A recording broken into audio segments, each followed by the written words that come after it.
میں پشاور گیا تو جماعت میں انہوں نے کہا جی یہاں ایک وکیل صاحب ہیں، تبلیغ والوں کو بہت گالیاں دیتے ہیں، شکل دیکھتے ہی گالیاں دینا شروع کرتے ہیں آپ کے علاقے کے؟ آپ کے علاقے کے؟ میں نے کہا اچھا ملاؤ۔ پشاور میں رہتا تھا، وکالت کرتا تھا، میرے علاقے کا میاں چنو ایک چھوٹا سا ٹاؤن ہے وہاں کا تھا، میں اس کے قریب تلمبا ایک چھوٹا سا ٹاؤن ہے میں وہاں۔ تو جب ہم ان کے دروازے پر گئے اور نوک کیا تو دروازہ کھلتے ہی انہوں نے وہی کام شروع کر دیا، دیکھتے ہی کہا میں نے تمہیں کتنی دفعہ کہا ہے، وہ جو مقامی، کہ تبلیغ والوں کو میرے دروازے پر مت لایا کرو۔ تو اب بتاؤ میں اگر یہ تبلیغ کے رگڑے نہ لگے ہوتے تو میں تو 2 تھپڑ اس کے منہ پہ مارتا، یا مفتی صاحب کی طرف فتویٰ سناتا تو اسلام سے خارج ہو گیا ہے، توبہ کر۔ میں نے اس سے کہا بھائی میں تو تبلیغی بن کے آپ کے پاس نہیں آیا، میں تو اس لیے آیا ہوں کہ مجھے پتہ چلا کہ آپ میاں چنو کے ہیں اور میں تلمبے کا ہوں، تو میں تو اس لیے آپ کو ملنے آیا ہوں۔ تو ایسے ہوا، اچھا اب تلمبے کے ہو؟ میں نے کہا تلمبے کا۔ کہو اچھا اچھا اچھا، بڑی مہربانی، فرمائیے۔ میں نے کہا فرمائیے ایسے تو نہیں ہوگا، گھر بٹھاؤ پھر فرمائیے ہوگا۔ تو اس نے دروازہ کھولا، ہمیں بٹھایا، میں نے کوئی تبلیغ کی بات نہیں کی، چائے وائے پلائی۔ تو میرے والد صاحب اپنے علاقے کے مشہور آدمی تھے، تو جب میں نے اپنا تعارف کرایا تو وہ اور خوش ہو گیا، کہا تو آپ کے باپ کا الیکشن تو میں نے لڑا ہے، انہوں کے لیے ووٹ مانگنا۔ تو ایسا خوش ہو گیا، کھل گیا، چائے پلائی، بات چیت ہوتی رہی۔ تو اٹھتے ہوئے میں نے کہا فلاں مسجد میں ہماری جماعت آئی ہوئی، میں نے کہا چلو آپ کو بتا دوں۔ مغرب کے بیان میں وہ آیا ہوا تھا۔ پھر جتنے دن میں وہاں رہا وہ آتا رہا آتا رہا آتا رہا، میں واپس چلا گیا۔ بیچ میں کئی سال گزر گئے۔ لاہور کیولری گراؤنڈ ایک مشہور جگہ، وہاں میرا بیان تھا۔ جو کرکٹر آئے ہوئے تھے، ان کو ہم نیا سعید انور، انضمام، مشتاق، ان کو ہم قریب کر رہے تھے، اس وقت نئے نئے ان کو قریب کر رہے تھے، تو یہ لوگ آئے ہوئے تھے۔ تو بیان کے بعد ان کو لے کر ہم ایک کمرے میں بیٹھے، اس کمرے کی دیوار شیشے کی تھی، تو لوگ اندر آنے کی کوشش کر رہے تھے، تو ان پہرے والے ان کو روک رہے تھے۔ تو اس میں سے ایک آدمی منہ اوپر کر کے میری طرف سے اشارہ کرے، تو میں نے دیکھا تو ایک آدمی کی بڑی داڑھی، اور وہ مجھے ایسے ایسے اشارہ کر رہا ہے، میں نے نہیں پہچانا۔ تھوڑی دیر کے بعد میں نے غور سے دیکھا تو وہ وہی وکیل صاحب پشاور والے، میں نے وہ ان کو اندر بلاؤ اندر بلاؤ۔ وہ اندر آئے تو میں اٹھ کے ملا، کہنے لگے یہ دیکھو یہ تمہارا ایک گشت، میرا وقت بھی لگ چکا ہے، بدنوں کا چلہ لگا ہے، یہ 3 چلے لگے ہیں۔ تو جو دیکھو نا، آپ میں سے کئی لوگ پھیری لگاتے ہیں، جس کو گجرا پھیری لگاتا ہوں، پھیری میں پہلے سمجھا ہی نہیں، فیری تو کہتے ہیں چھوٹے جہاز کو جو سمندر میں چلتا ہے، میں سمجھا یہ فیری لگاتے ہیں، فیری، اور وہ تو گجراتی میں فیری کہتے ہیں پھیری کو۔ تو پہلے تو میں چکر کھاتا رہا کہ یہ کیا ہے فیری، فیری تو چھوٹے جہاز کو کہتے ہیں، چھوٹا پیری جہاز۔ تو پھر بعد میں کسی نے کہا کہ یہ چل پھر کے سودا بھیجا، اچھا اچھا پھیری کو فیری ہے، تم خدا کو خدا کر دیتے ہو، خدا کا شکر۔ ایک تو خدا لفظ ہی میں نے پہلے کہا تھا بولنے کا نہیں ہے، ایک اس کو خدا کو خدا کر دیتے ہو، خدا کی قسم۔ تو تم پھیری لگاتے لگاتے گاہک بنا لیتے ہو، نہیں بناتے ہو؟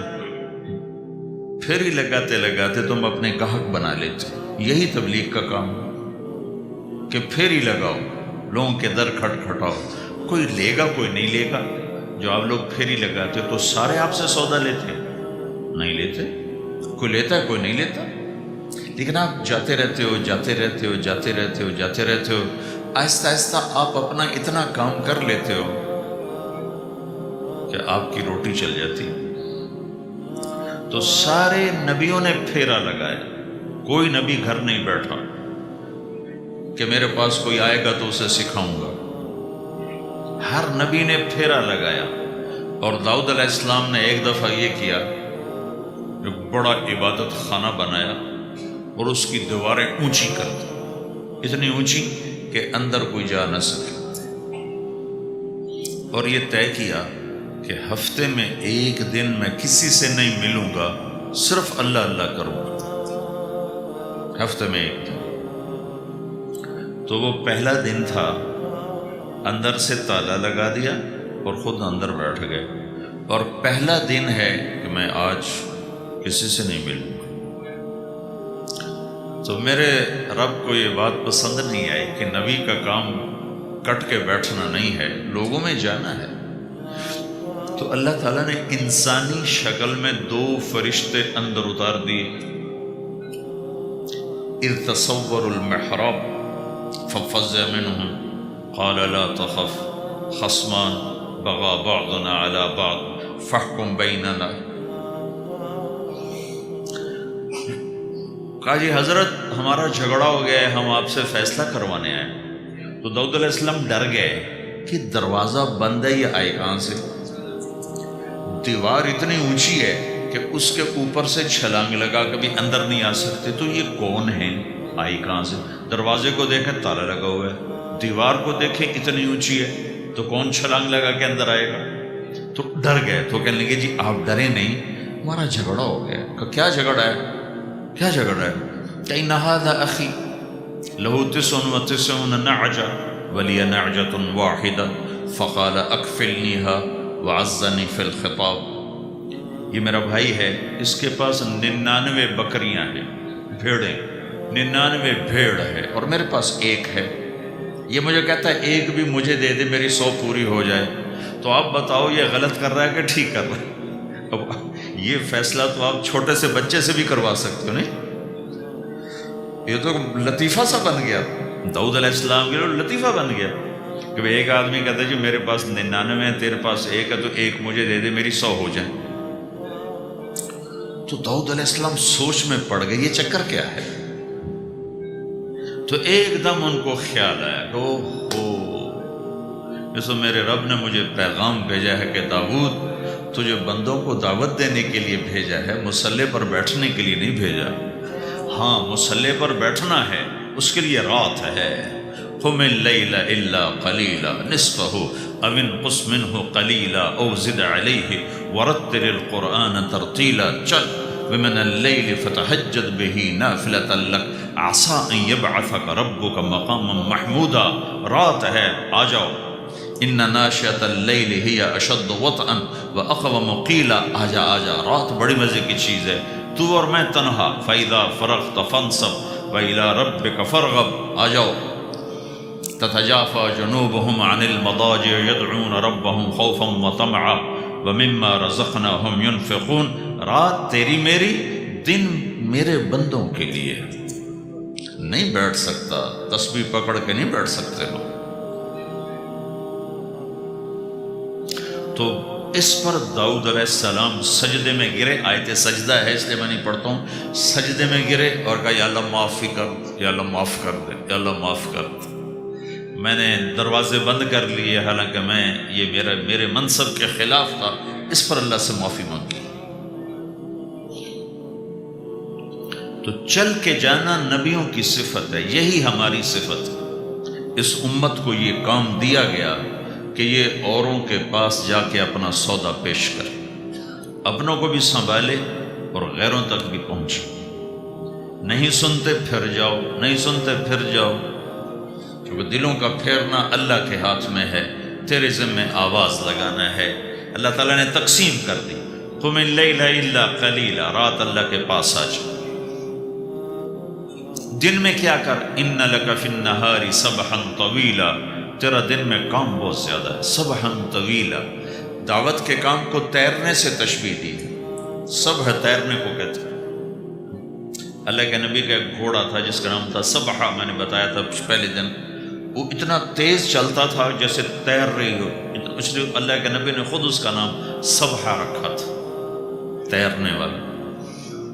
تو تبلیغ کے کام کو تیرنے سے تشبیہ دی کہ آپ نے لمبا تیرنا ہے، اور مکے میں تو پانی کوئی نہیں، تو کہاں تیرنا ہے جی؟ سارے مکے میں پانی کا قطرہ کوئی نہیں زمزم کے کنویں کے سوا، تو تیرنا کہاں ہے؟ یہ اس دعوت کے کام کی بڑی خوبصورت تصویر ہے، سبحا طویلا۔ حالانکہ اللہ فرماتا ہے ان لک فی النہار شغلا طویلا عملا عظیما جہدا طویلا، لیکن سبحا طویلا، جو آدمی چل رہا ہوتا ہے اگر وہ بیٹھ جائے تو کوئی نقصان تو کوئی نہیں، گاڑی چلا رہا ہے کہیں گاڑی روک لے تو کوئی نقصان تو کوئی نہیں، تھوڑی دیر سے پہنچ جائے گا، کہیں گاڑی کھڑی کر کے کافی پینے لگ گیا تو کوئی مسئلہ تو کوئی نہیں ہے، آدھا گھنٹہ دیر سے گھر پہنچ جائے گا۔ تیرنے والا پانی میں اتر گیا، اب یہ رک سکتا ہے؟ کیوں بھائی؟ اگر یہ کافی پینے کا ارادہ کرے تو کہاں جائے گا؟ تو مچھلی کے پیٹ میں جائے گا۔ پانی میں اترنے کے بعد اختیار ختم ہے، اب تیرنا ہے۔ کہاں تک؟ دوسرا کنارہ جب تک ہاتھ میں نہیں آتا تیرنا ہے، سبحا طویلا، جب تک آخرت کا کنارہ ہاتھ میں نہیں آتا۔ اے میرے نبی تجھے دعوت کا کام کرتے ہی رہنا ہے، کرتے ہی رہنا ہے، کرتے ہی رہنا ہے، تیری چھٹی کوئی نہیں۔ سبحا میں یہ اشارہ تھا کہ چھٹی کوئی نہیں، یہ موت تک کا کام ہے۔ وَاعْبُدْ رَبَّكَ حَتَّى يَأْتِيَكَ الْيَقِينُ۔ ہائے ہائے، جب یہ آیت اتری یا ایھا المدثر قم فانذر وربک فکبر، اے میرے محبوب اٹھ جا، اٹھ جا، میرا پیغام سنا، تو لیٹا ہوا ہے۔ تو اس پر آپ نے کہا خدیجہ انقطع ایام النوم والراحہ، میرے آرام کے دن چلے گئے، میرے سونے کے دن چلے گئے، میرے رب نے مجھے کہا ہے اٹھ جا اور میرا پیغام سنا۔ تو اس وقت تو کوئی جاننے والا نہیں تھا، تو پہلے آپ چپ کے بات فرما رہے تھے، پھر اللہ نے کہا کھل کے کہہ، تو پھر آپ نے کہا میں خدیجہ میں کس کو کہوں، میری کون سنے، من ادعو من یستجیب۔ تو حضرت خدیجہ نے عرض کی یا رسول اللہ آپ دعوت دینے میں پہل کریں، میں لبیک کہنے میں پہل کرتی ہوں۔ تو بھائیو، دعوت ہمارا سرمایہ ہے، دعوت سے ایمان بنتا ہے، ایمان سے عمل بنتا ہے۔